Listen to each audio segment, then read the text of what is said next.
directions. This is Robert Pilot of Native Roots Radio presents I'm Awake. I'm here to ask you for your support. Finding honest Native-centered news is not easy, but with your support, we're able to provide accurate information about Standing Rock, Line 3, treaty violations, and COVID-19 in our Native communities.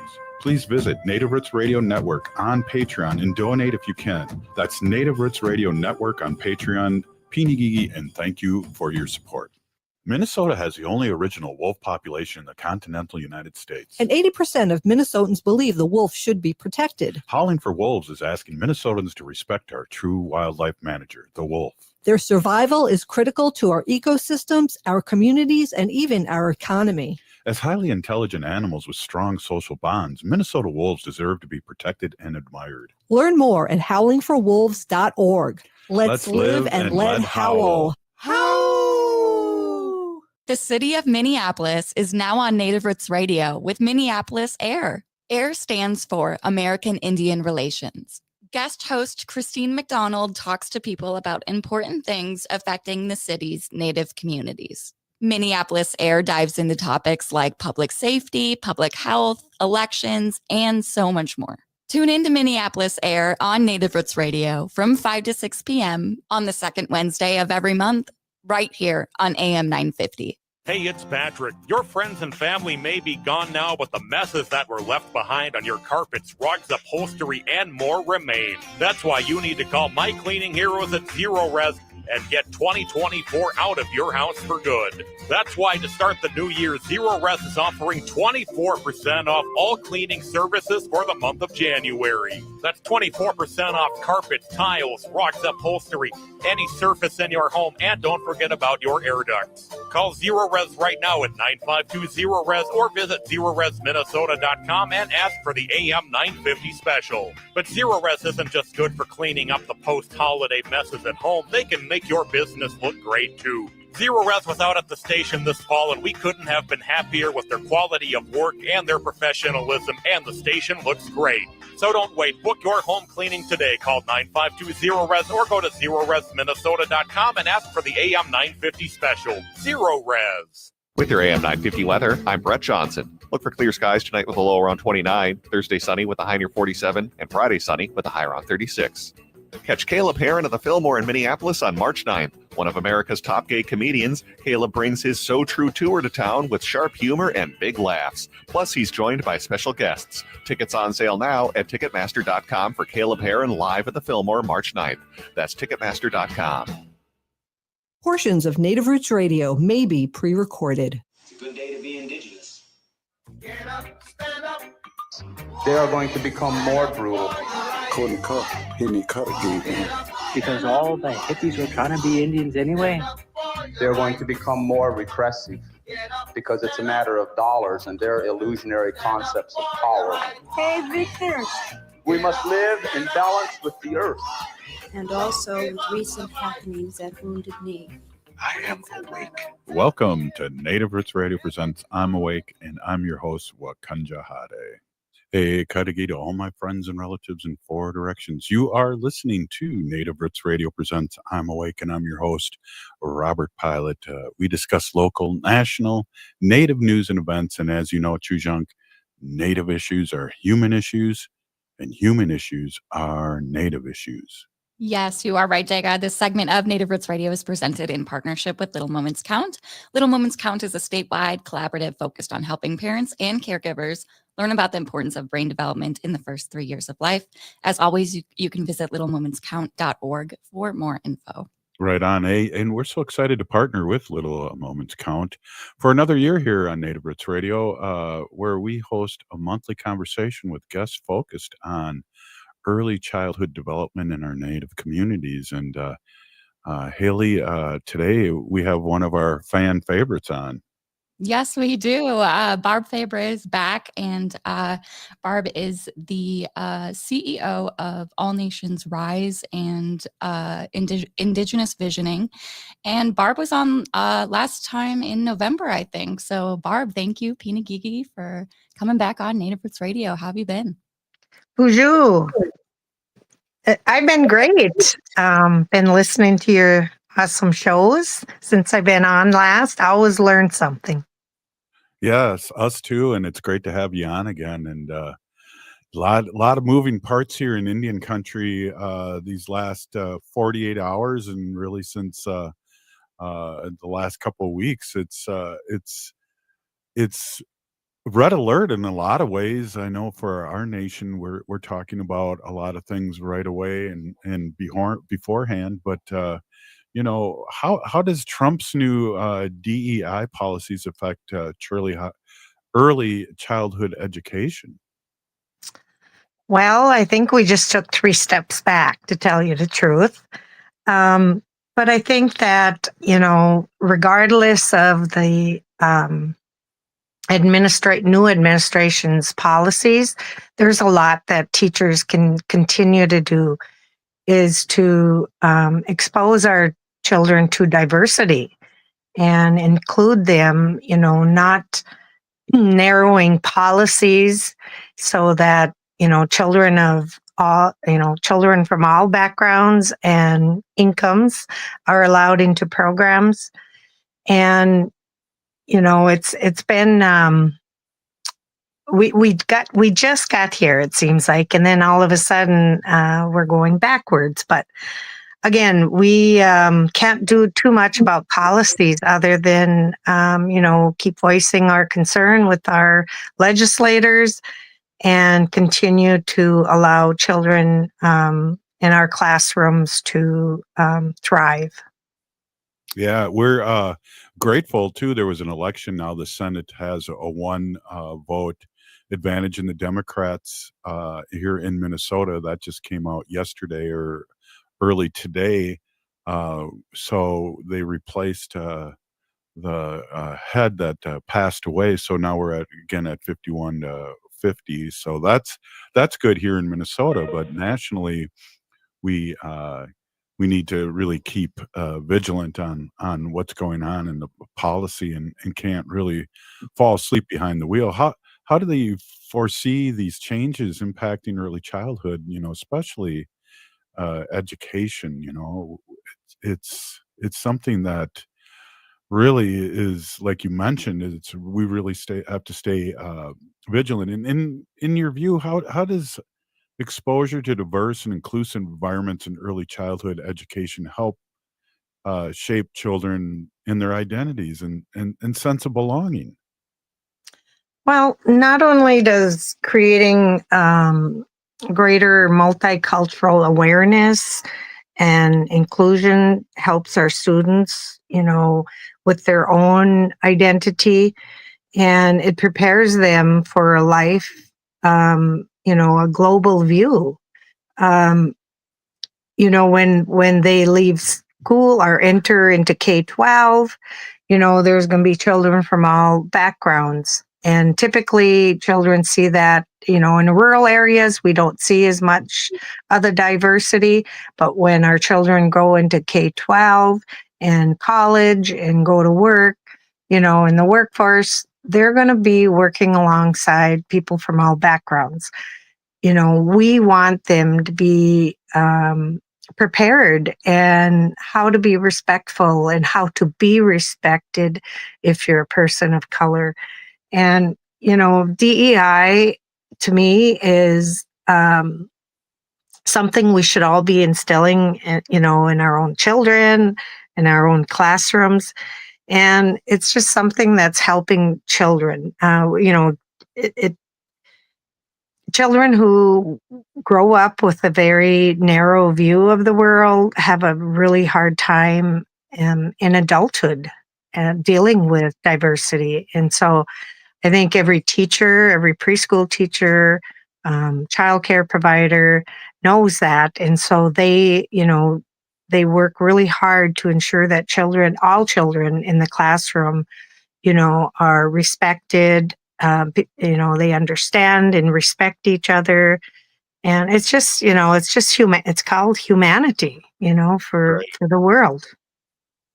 Yeah, particularly concerning social attitudes and values, that if the young ones aren't exposed to it, it's not good for the society in whole. Right, right. it encourages acceptance and helps them, just helps them throughout life.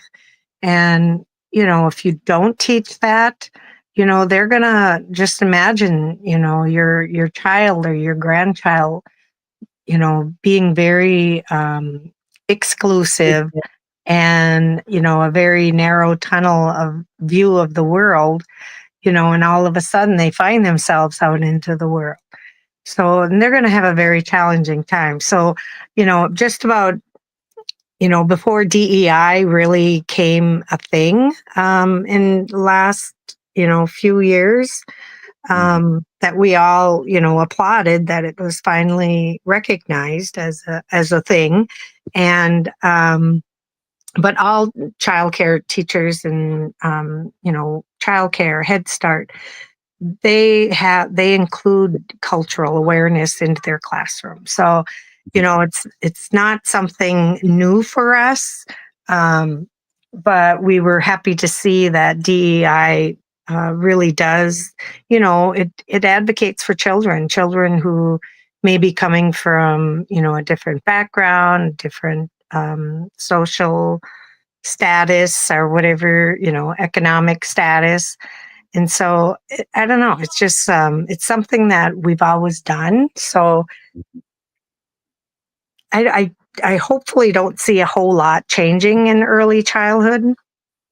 Right. Yeah. Well, hey, I want to remind everyone we're here with Barb Fabre, and she is the CEO of Indigenous Visioning and All Nations Rise. And we're talking about early childhood and the first 1,000 days, basically, of our young ones here. And we have a conversation once a month here with, Little Moments Count, and it's really important. And Barb, I don't know if you know this. Before we go to the next segment, I'll let you ferment on this in the break. Is that we have our grandchildren over here on Wednesday and Thursday, and they're 6 months old, and I think of a lot of our conversations as we talk to them and meet with them and play with them. So this is really timely conversation for me and a lot of people listening to the show. All right. Hey, this is Native Roots Radio, and we'll be right back, Haley, after this quick break. Oh, stay with us. Oh,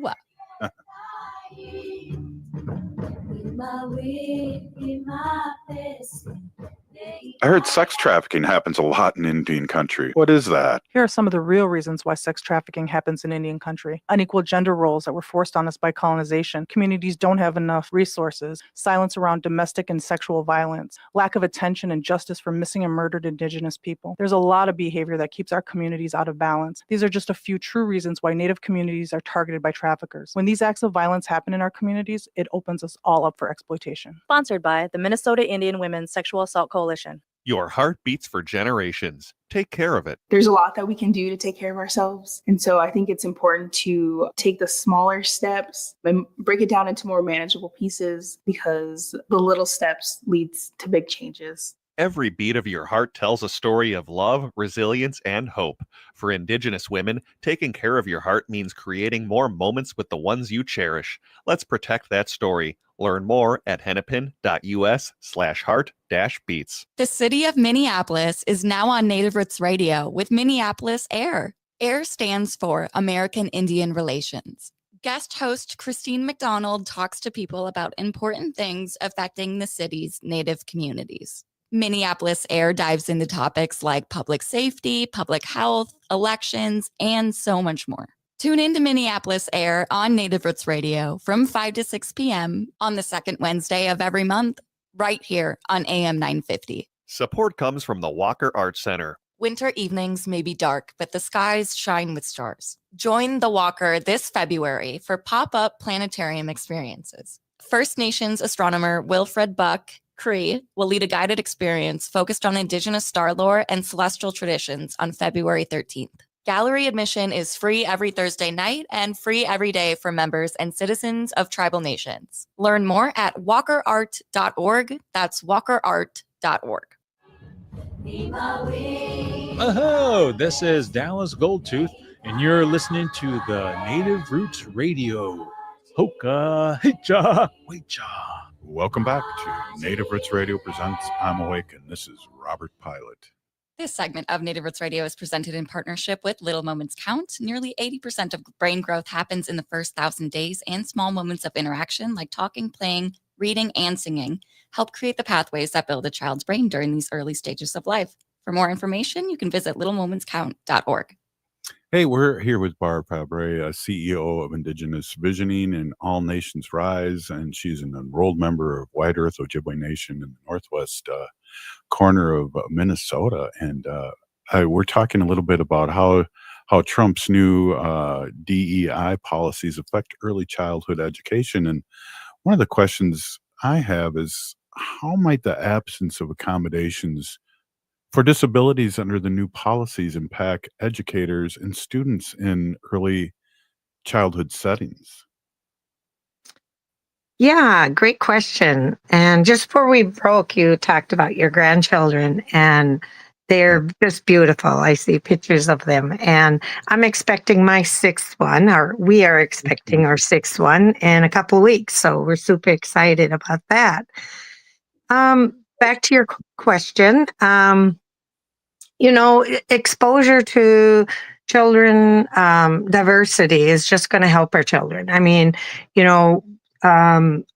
reading books, doing any kind of, lesson plans around diversity, people with disabilities, children with disabilities. Those are going to help prepare our children, and I just can't stress that enough. I know these policies don't make sense to us adults, and they definitely don't make sense to our little ones. But we can, stay diligent in our DEI efforts that we've always done, and we just continue fighting for that diversity and inclusion and equity. But parents, in childcare providers, Head Start providers, preschool teachers, all of them, they read books, they create activities, they teach empathy. They try to bring in, exposure to children who may not be in the classroom. Just creating safe spaces for children to talk about diversity. And that's pretty much all we can do right now. It's something we've been doing for years, but right now, I think it's just as important just to keep on and being more vigilant on that. Yeah, maternity leave policies can significantly impact parent and child well-being. How do you see these policies affecting Indigenous families and their traditional practices regarding childbearing? Well, to me, if DEI policies, when they came around and they're implemented in the state and federal government are trying to include more DEI, that means that more children of color are going to be able to get into schools, get into,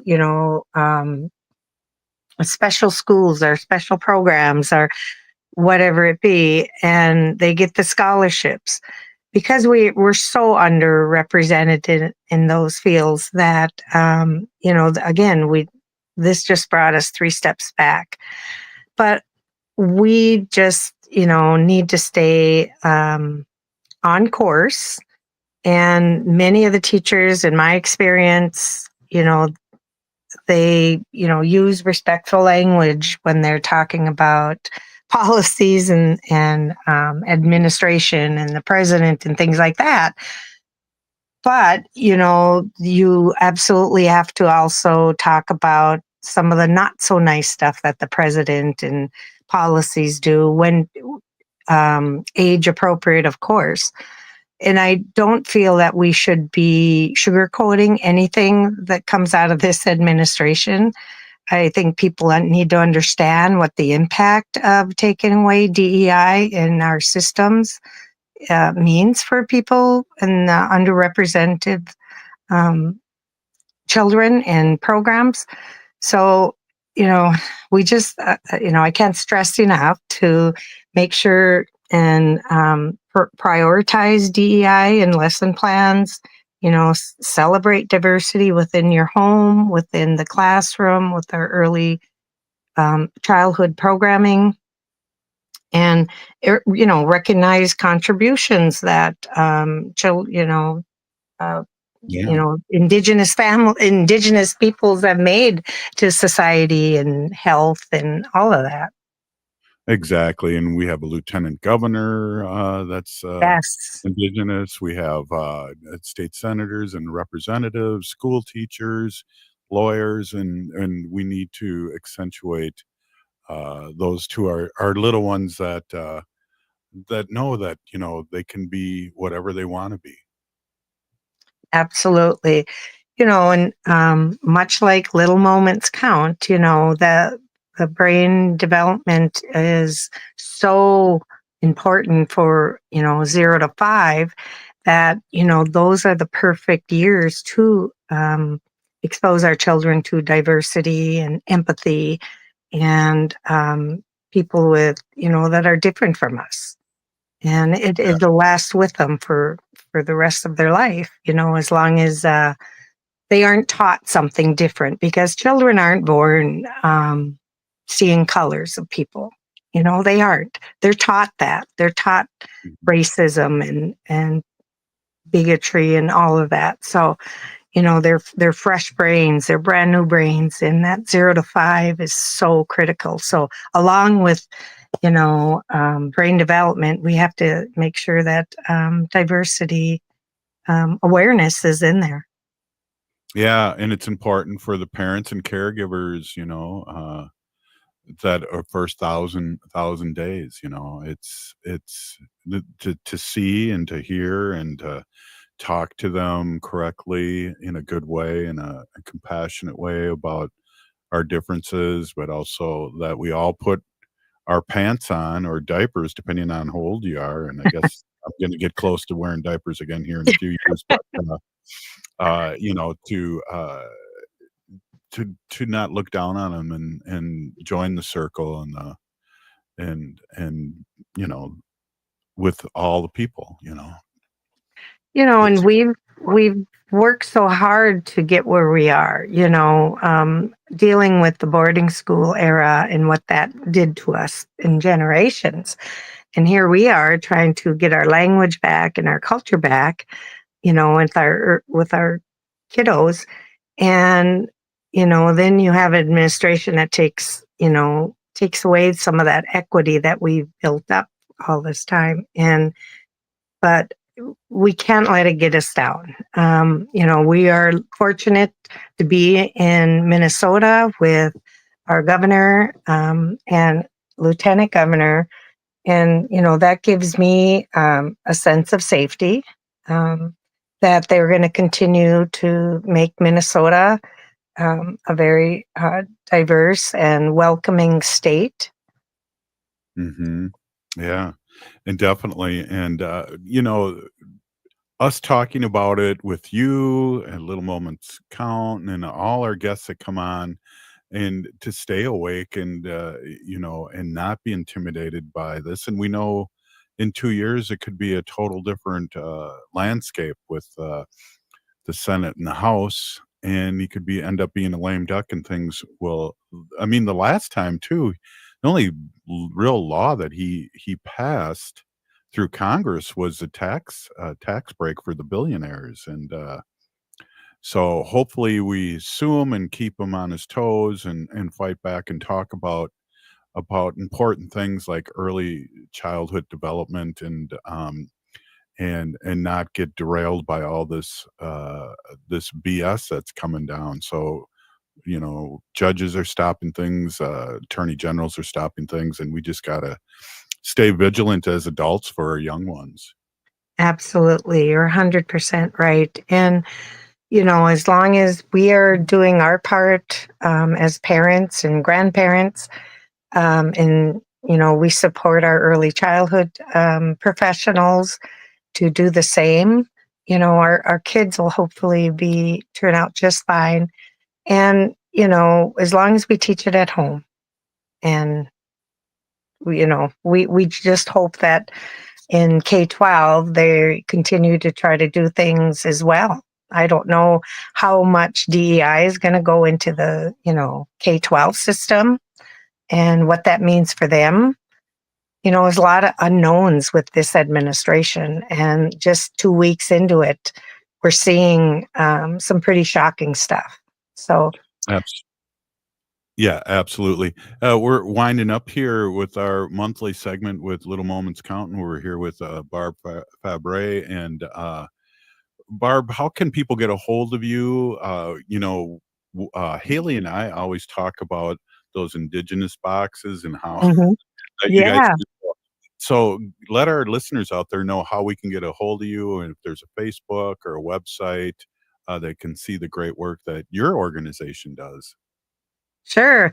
Indigibox is exactly what we're trying to do, is bring cultural diversity into the classroom, and not just cultural diversity, but authentic and accurate cultural diversity.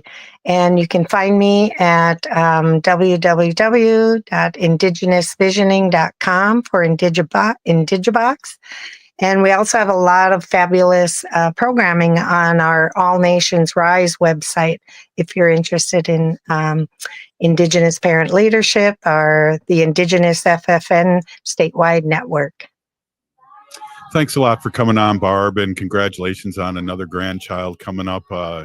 We are truly blessed here, and Peeny Gigi for all the work you do, and great to see you again. Absolutely. Bye, Robert. Bye, Haley. Sorry, I got a head cold, and I'm trying not to sneeze and cough. I call her Harry once in a while, and when I'm not doing well, and so we have to go to HR about that. Hey, up next, Dr. Stately, Native American Community Clinic here in Minnesota. We'll be right back.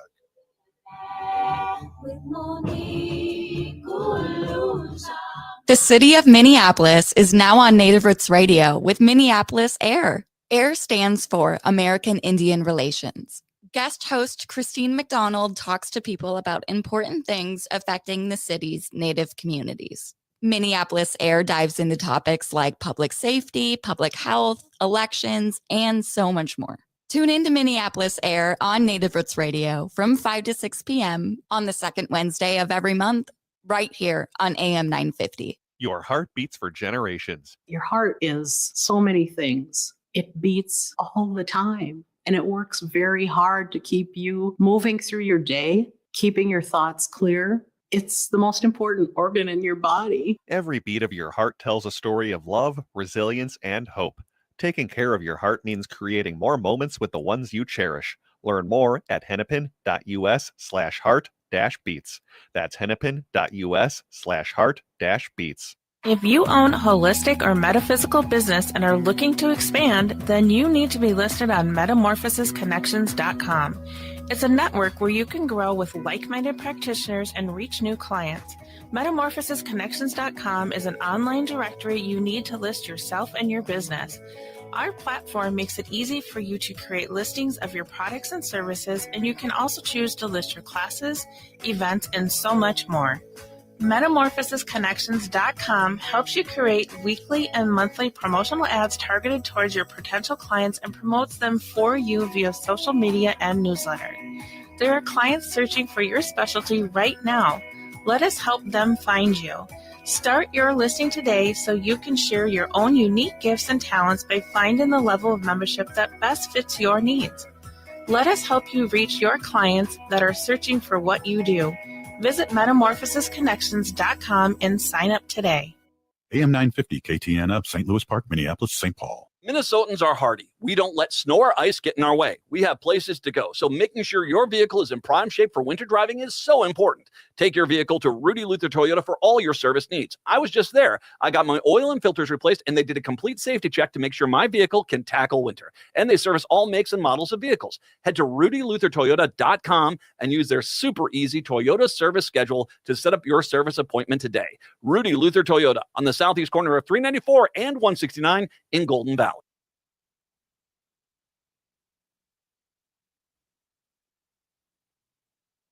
Are you struggling with cognitive decline, post-COVID brain fog, ADHD, concussion, tremors from Parkinson's, mental health issues, or simply striving to optimize your brain's potential? Hypercharge Wellness Brain Health specifically offers cutting-edge modalities including quantitative EEG, transcranial laser, red light therapy, all which work holistically, amplifying focus and cognitive functions. Utilizing these modalities in tandem enhances neural activities, optimizes the brain's electrical patterns, reduces anxiety, and enhances relaxation, ensuring a comprehensive approach to brain health optimization. All are invited to experience this life-changing journey towards achieving optimal cognitive and emotional well-being. Call or schedule online your free Hypercharge Wellness introductory session valued at $200 today. This is your opportunity to feel the difference for yourself. No matter where you are in the Twin Cities, there's a convenient location near you. Visit hyperchargeclinic.com now. Check out our 5-star reviews on our website. Hypercharge is hope. With your AM 950 weather, I'm Brett Johnson. Look for clear skies tonight with a low around 29, Thursday sunny with a high near 47, and Friday sunny with a high around 36. Since 1984, Cafe Latte has been serving up the freshest baked goods and modern comfort food in a cafeteria setting. Their menu is prepared with the best ingredients available. Cafe Latte is a leader in sustainable dining, composting their food and paper waste along with recycling everything they can. Located off Victoria and Grand, more at cafelatte.com. Chronic disease.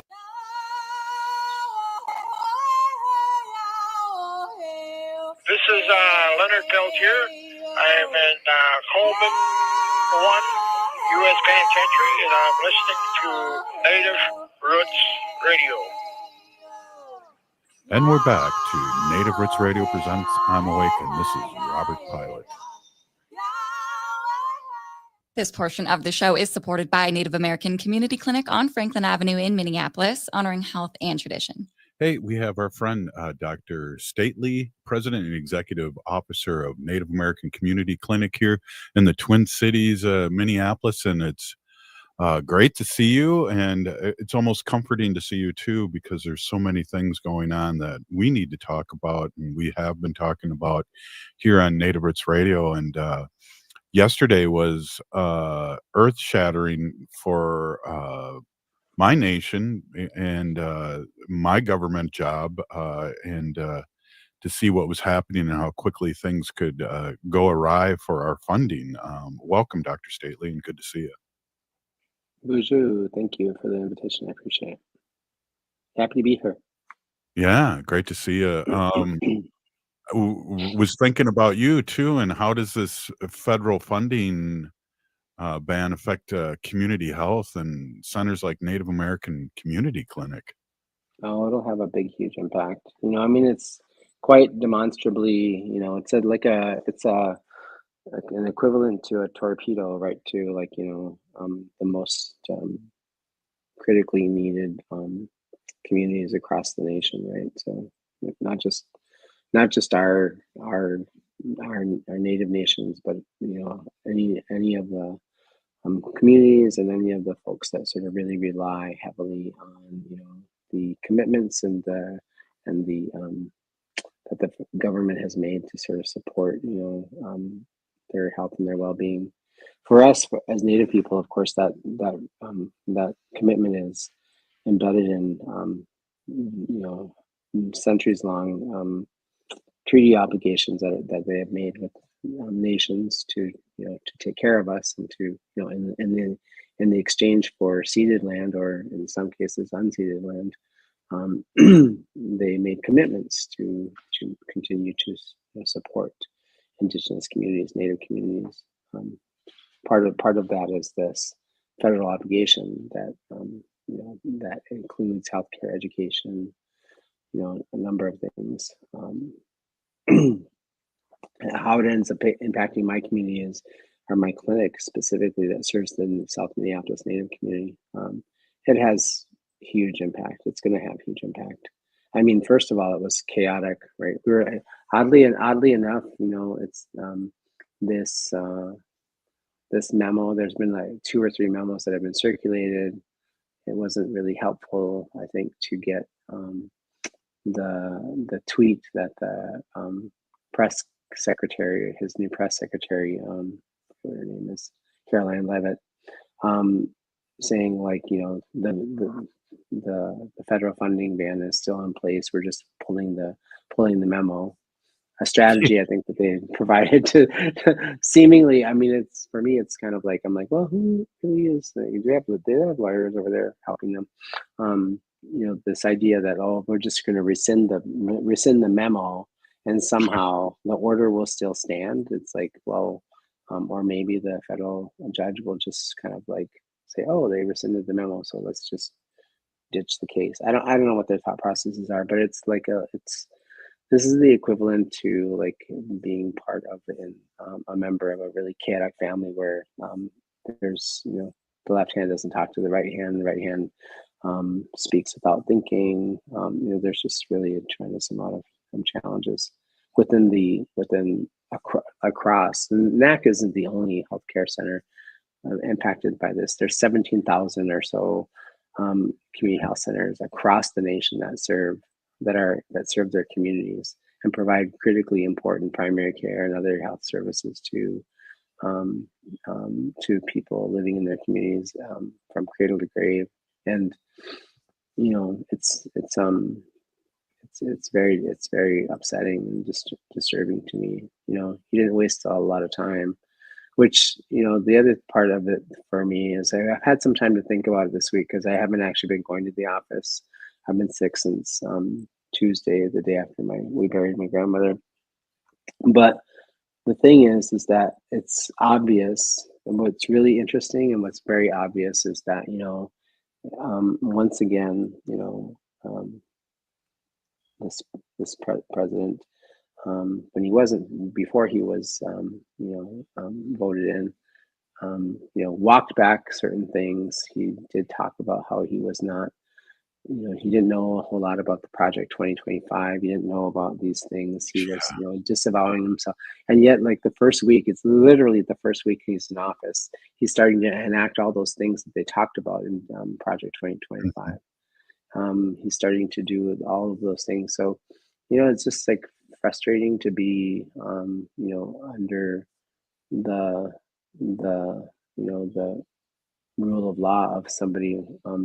He doesn't follow the law. So under a president who doesn't respect the law, who doesn't tell the truth, who is not an honorable person, most of the time, often, and it's also challenging to be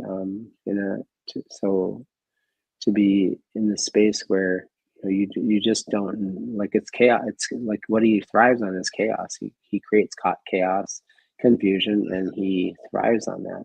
He gets everybody worked up and people discombobulated so that they can kind of like not pay attention to these other things. They're like, what I'm waiting for is what the next shoe is that's going to drop, that he's going to try to accomplish and get through by having everybody's attention pay attention to this thing. Right.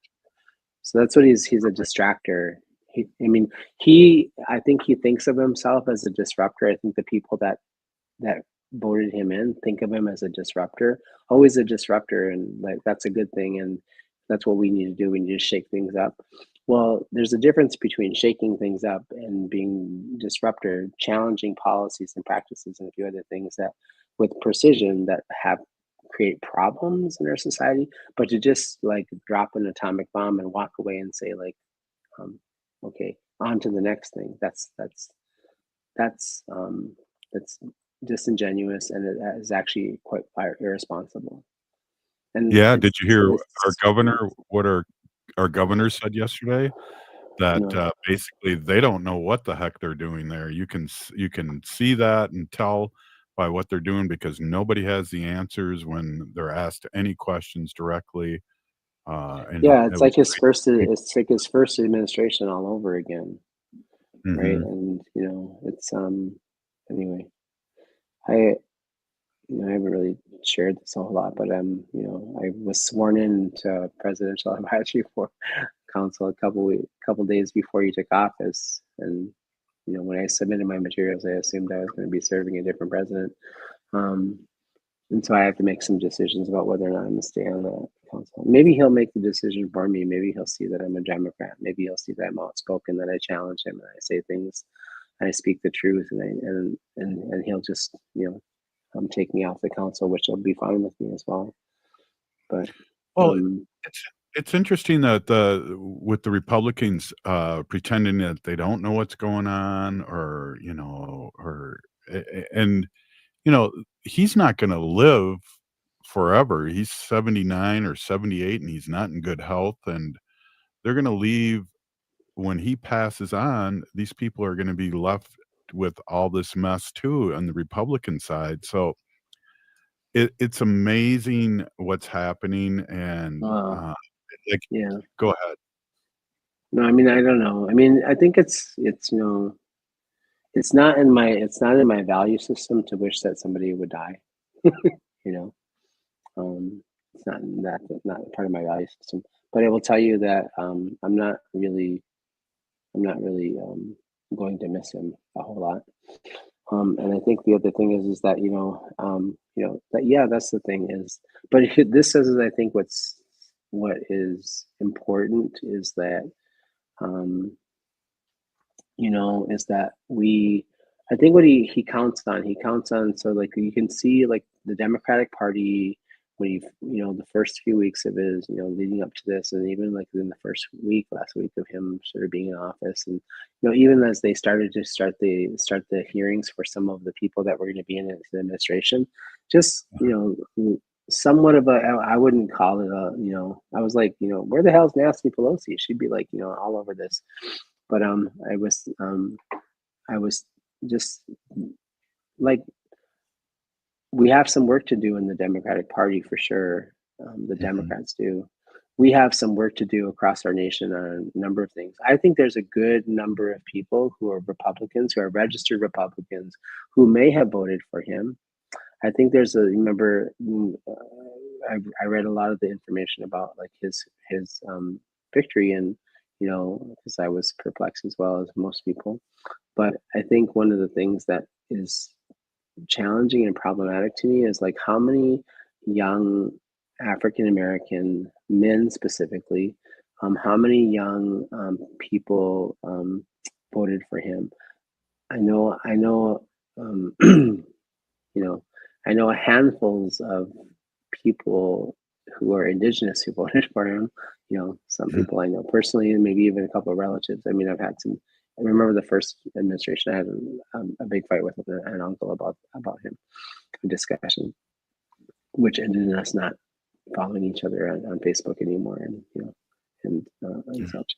But I think the thing is that I think there's a lot of people that don't really actually quite know what he does. I think there's not a lot of people that understand. I mean, where we are at right now in 2025, and our civics and the amount of knowledge that young people understand about civics, and they understand about government and how government works, and the separations of powers between the three entities of government. They don't know a lot about that and how that works, and they also don't know what it means to elect somebody who doesn't have any experience running governmental systems and offices. That a person of this magnitude could do such damage. They don't understand that.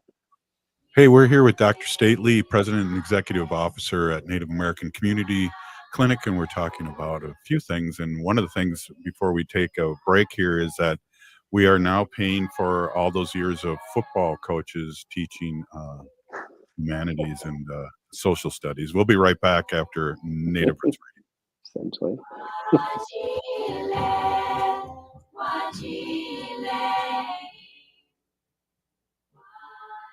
Everything. Plus the kitchen sink. Life math is complicated. Affinity Plus makes it easier. With great rates on a home equity line of credit, we make tackling home projects less stressful. Visit affinityplus.org/rates to learn more today. Affinity Plus Federal Credit Union. Insured by NCUA. Equal housing lender. The city of Minneapolis is now on Native Roots Radio with Minneapolis AIR. AIR stands for American Indian Relations. Guest host Christine McDonald talks to people about important things affecting the city's Native communities. Minneapolis Air dives into topics like public safety, public health, elections, and so much more. Tune in to Minneapolis Air on Native Roots Radio from 5 to 6 p.m. on the second Wednesday of every month, right here on AM 950. Hi, my name is Katty from Minnesota Recovery Connection. We'd like you to listen to our show, Redefining Recovery, a Recovery Revolution. It is on Saturdays at 10 a.m. on AM 950. On this week's show, I will be joined by Jennifer O. and our shared experience as adult children of alcoholics and how it has shaped both of us in our adulthood. Listen to Redefining Recovery Saturdays at 10 a.m. and find our podcast on your favorite app. Do you have a vehicle you no longer need? Are you a little cash strapped? Rudy Luther Toyota will pay you for your used vehicle. It's really simple. Head to rudyluthertoyota.com, answer a few simple questions, and Rudy Luther Toyota will get you an instant offer. Then they will set up an appointment, and after a quick verification, they will handle all the paperwork and coordinate getting you your check. It's that simple. It's a fast way for you to get rid of the vehicle you no longer need, putting money in your hands. For more information, head to rudyluthertoyota.com. That's rudyluthertoyota.com. Anine, I'm Lieutenant Governor Peggy Flanagan, and you are listening to Native Roots Radio. Welcome back to Native Roots Radio presents I'm Awake, and this is Robert Pilot. This portion of the show is supported by Howling for Wolves, protecting wolves for future generations. How? Hey, we are here with Dr. Stately and President and Executive Officer of Native American Community Clinic here. Good to see you, Dr. Stately. It's been a while, and we're in our 9th season here on the air, and you are a huge part of it. And I just want to bring that up again and say a big peeny for spending time with us and talking about these issues that really matter to Indian country, but also to our allies that listen to the show. And so I appreciate you. Just want to say that on air, and my fingers weren't crossed, and or you can't see. Were your ankles crossed? Yeah. They always are. It's comfy. Anyway, thank you so much. That's really kind of you. I appreciate it.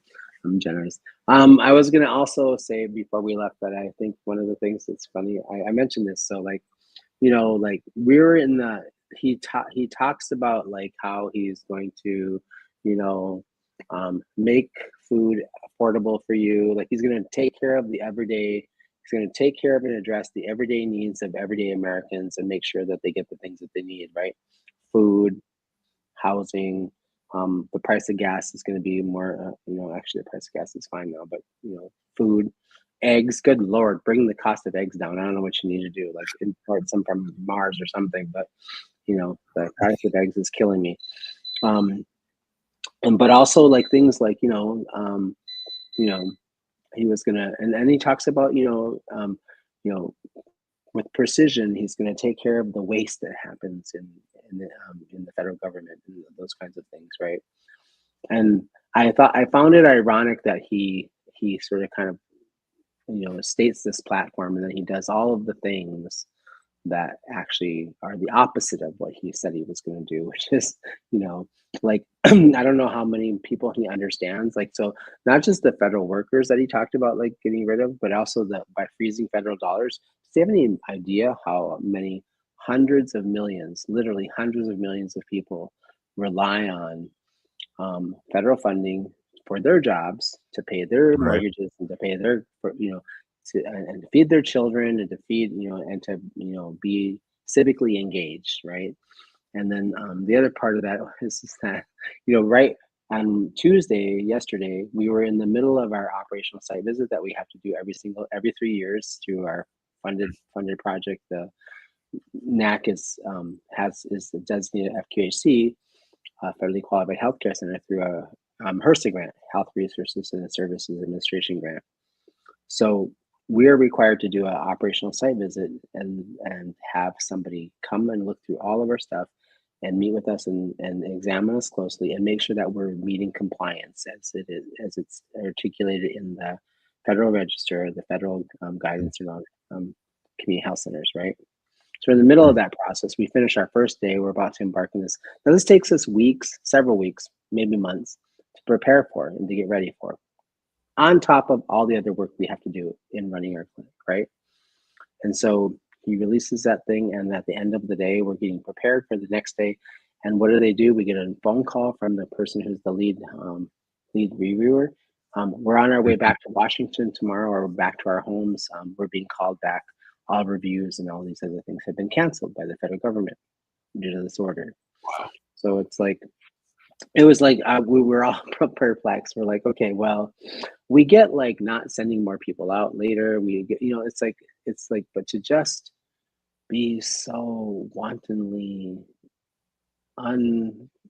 it's the opposite of what he says. I'm going to do this with precision. I'm going to do this, and what his vice president said, right? So these things, they're not doing these things with precision.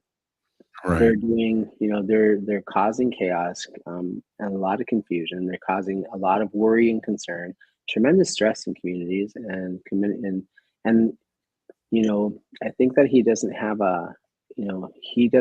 an ounce of compassion. That's the problem here. Like we would, half of the electorate elected a president who has no compassion for other human beings. They're not even, he doesn't even see them as human beings. So that is fundamentally the problem here. And I think, sadly, it's the beginning of, we only have, I don't know how much 365 times 4 is. Maybe you have that mentioned, memorized in your head as a teacher. But we only have another 1,000 days of this left. So that, or 1,200 and some days. I can't imagine it's going to be too much different.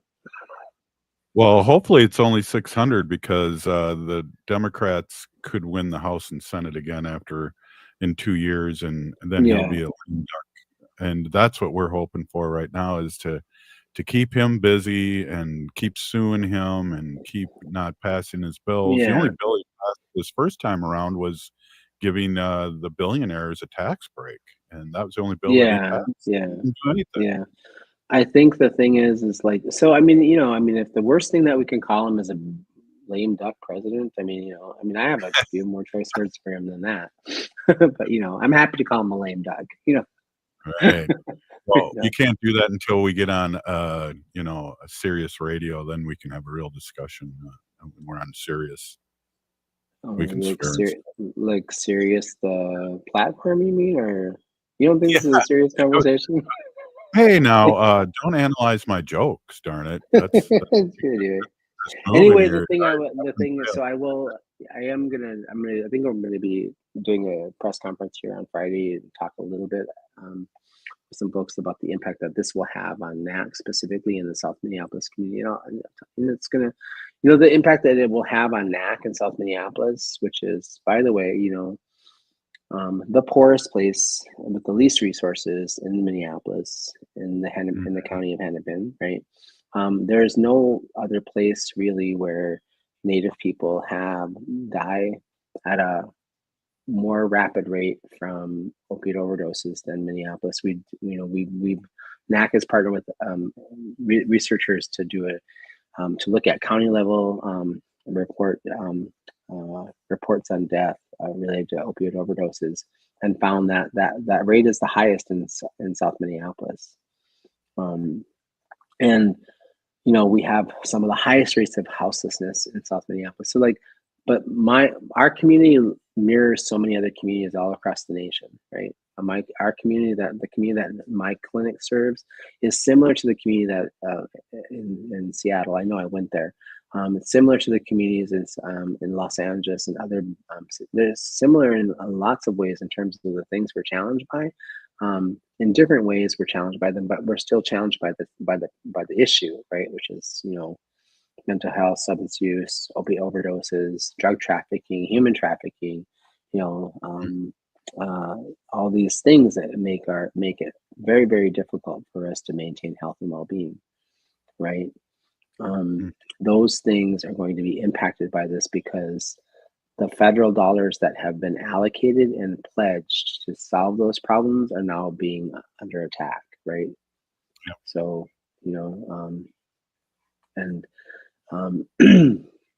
and I think a lot of this has to do with the fact that, the Republicans ran him and the rest of his Republicans ran on this idea that we're going to figure out how to stop the border and do all these other things, and not make the economy go further into debt. Well, when he was a sitting president, he left us with the highest level of debt ever, right? And this isn't going to reduce the debt. This is going to create a crisis and more problems, right? There's really no money to. It's just chaos. It's crazy, irresponsible, completely irresponsible. Dr. Stately, thanks for coming on and speaking your truth. And I know it's important that we talk to our listeners this way, so we all stay vigilant and we don't get into fatigue about what's happening. We have to stay vigilant and we have to stay on top of things. So a big Peeny Gigi, thank you for coming on. See you next week. Right on. Hey, if you're listening to the show, you're part of the resistance. We are the resistance experts. We're still here. We are the 7th generation. The city of Minneapolis is now on Native